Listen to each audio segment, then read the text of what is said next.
guys. It's Sandra. And Josh. And we are the Peas of Happiness. And it's day 17. Woo! Good. Going strong for over 2 weeks. And it's social day. We think you guys are really going to like what we have in store for you today. But before that, we have a very special announcement.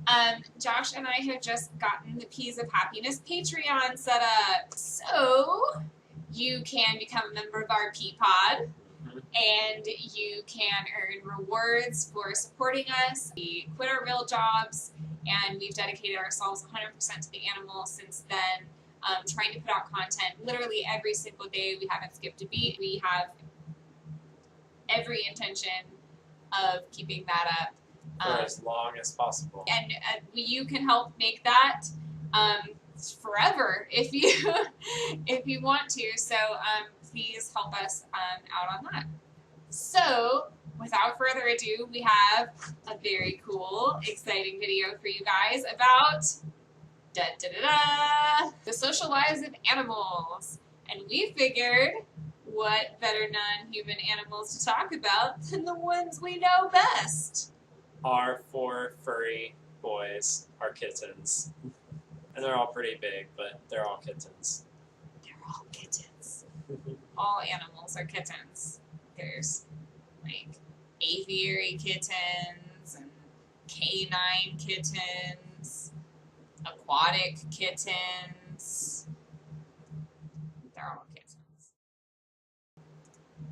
And it all started with Pee-Pee. Yes. Pee-Pee came to us. He had scratched off all the hair on his head. He was covered in motor oil. And he was the coolest cat, though, right from the beginning. He really trusted us right away and started to open up and really show us into his world. And it was kind of a rough start. He had a lot going on, but he showed us he was a lover. Very quickly took ownership of our house and of us.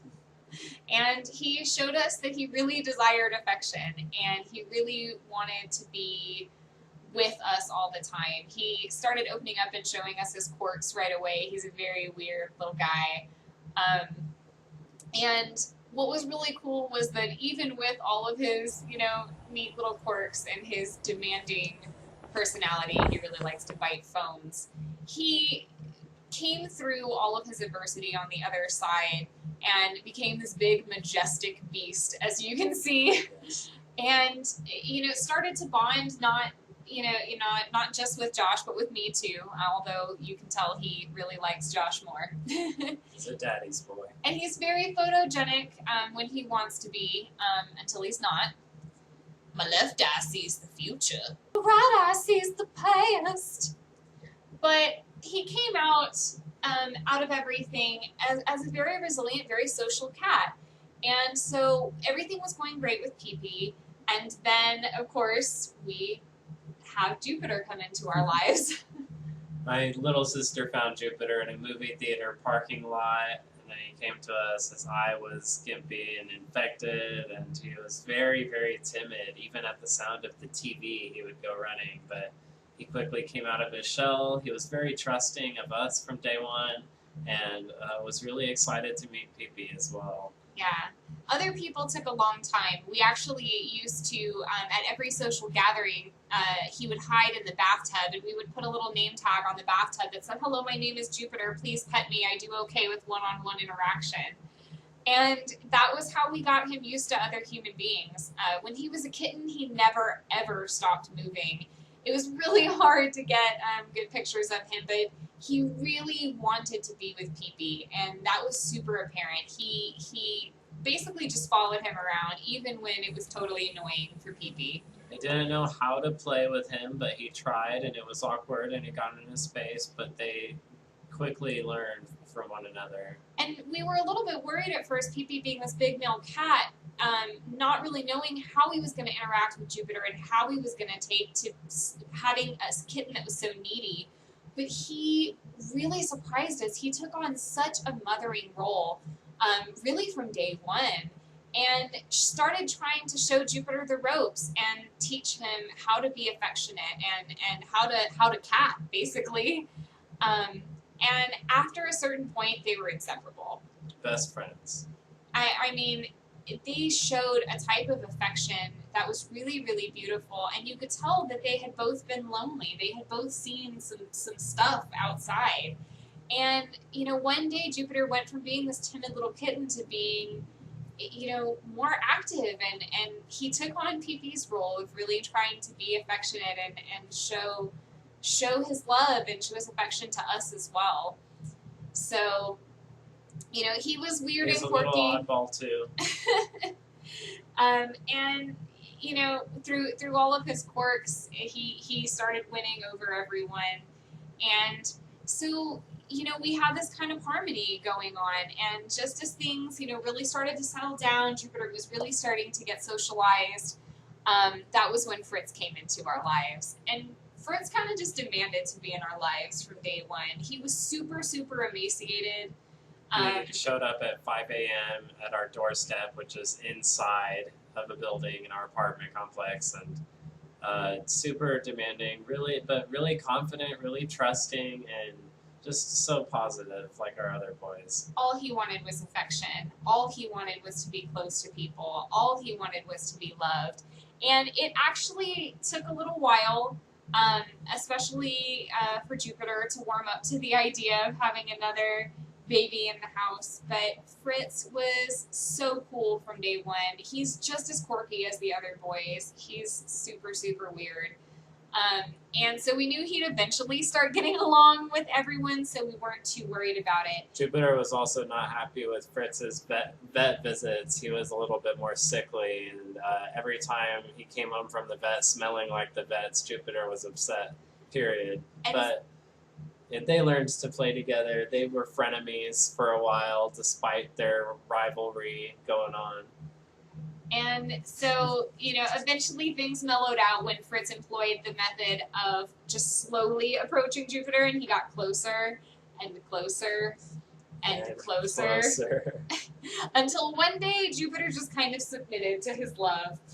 And so, you know, again, we saw this really beautiful bond of these cats that had come out of adversity, had come out of these hard circumstances, both of them, you know, being really sickly, and then forming a pack, forming a family, and really caring for one another.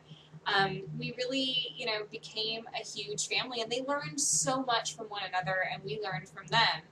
So we had these 3 big boys, and then it became 4. 4 big boys. Basil came to us, had a ton of fleas, wasn't very socialized, was aggressive, didn't know how to play, but he has very quickly learned from the other boys and really appreciates being in this environment and in our family. And he's become a member of our pack, and they've all really started to share their skills and to share and learn to communicate with one another. They're constantly learning new ways of communicating with us as well. They all have such individual personalities and individual needs, and yet they constantly try to communicate with us, no matter if we understand them or not. We're still getting better at listening to them. They've taught us through the way they interact with each other and the way they talk to us. And so, you know, no matter what's going on, we continue to try to learn with them and to grow. And they show us a type of affection that's really unparalleled in the human world, because no matter what they've gone through, they continue to live in the moment. They continue to want to form strong bonds. They continue to want to learn to trust one another and to trust other human beings. We go out and have career ambitions and do all of these other things, and some of us are activists, but for the animals, we're their entire world. And what's beautiful is that this type of love is exhibited not just in them, but in all animals, across every species. All animals desire this social interaction, companionship. They form bonds with their families and with others. And with people as well. I mean, even animals who have been through an immense amount of suffering will learn to trust again, given enough time and enough encouragement. They will see the positive intentions of the caretakers who try to help them. And unlike human beings, they don't hold on to their sense of pride. They don't hold on to the past. They want to live in the moment. They want to get better. They want to appreciate what they have. They're not hindered by these things. They know, therefore, they know how to forgive. And that's Constantly. why we have to continue for them constantly, is because if they can learn to overcome these circumstances that they've been in, we can learn to overcome any adversity in the human world that we might have in trying to become a voice for them, in trying to speak the truth for them. That's right. And so for them, we continue because they continue. And the best way to really forge these strong bonds is to go out and meet animals yourself. Visit animal sanctuaries. Communicate with the animals. And understand what kind of circumstances they came from. Hear their stories and learn from them. They are all equal.